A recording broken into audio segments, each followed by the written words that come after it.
We are starting sports early tonight because there's just so much to cover. Baylor and Texas went at it today down in Austin, a Black Friday special. The Longhorn faithful eager to keep their Big 12 title game hopes alive in the first. Quinn Ewers, Texas would be perfect if he played all season, pressured back into his end zone. He tries to throw it away, but it's called intentional grounding. By the rules, that's a safety. It is 2-0 Baylor. On the ensuing drive, Jalen Ellis, I hadn't heard this guy's name all season long. That's because he had one single catch entering this contest. He comes down with a 47-yard touchdown pass from Blake Shapen. Bears have a 9-0 lead. Shapen, under a minute to go in the first half, driving, he finds Ben Sims, end zone touchdown. Baylor's got a 19-17 lead heading into the locker room at half, but then it became the Bijan Robinson show. Get out your mustard, folks. This is why he's one of the best in the nation. Texas regains the lead 24-19. Same score in the fourth. Al Walcott gets after Quinn Ewers.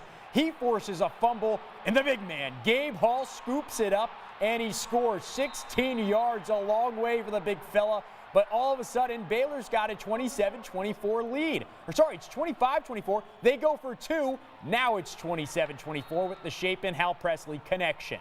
But can they hold on? This has been a problem for Baylor. Bijan Robinson was not done. He rushes for 65 yards on the ensuing drive, and it's Roschon Johnson, or it is Bijan capping it off. They go on to win 38-27. Curtis Quillen has the breakdown from Austin. The box score from Friday's 38-27 Baylor loss to Texas tells a tale of two halves. But it's a theme for the 2022 Baylor football team, a team that entered the final three-game gauntlet 6-3 and limped to a 6-6 finish. The Bears dealt with more youth than initially expected from the outside this season, from changing quarterbacks in the spring to replacing almost the entire wide receiver room and most of the secondary on defense. At times this season, the Bears never showed that youth, but at others it was on full display. And when Dave Aranda described the mood in the locker room after the loss this time, he says it's frustrated, but now it's time to answer to end the season with a win.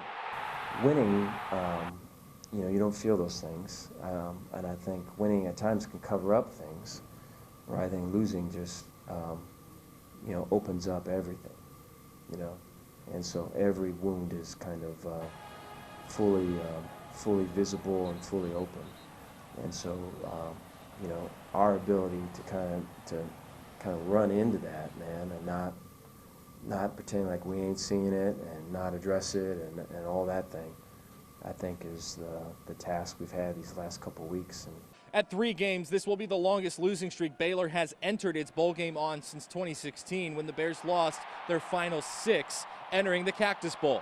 Baylor should find out its bowl bid next Sunday, the day after the conference championship games. With the Bears in Austin, Curtis Quillen, 6 Sports. All right, thanks, Kurt. Tough loss for the Bears today. News is coming out that a former Bear is getting a new job. ESPN reports that former head coach Matt Rule is in deep talks with Nebraska, and a deal could be coming in the very near future.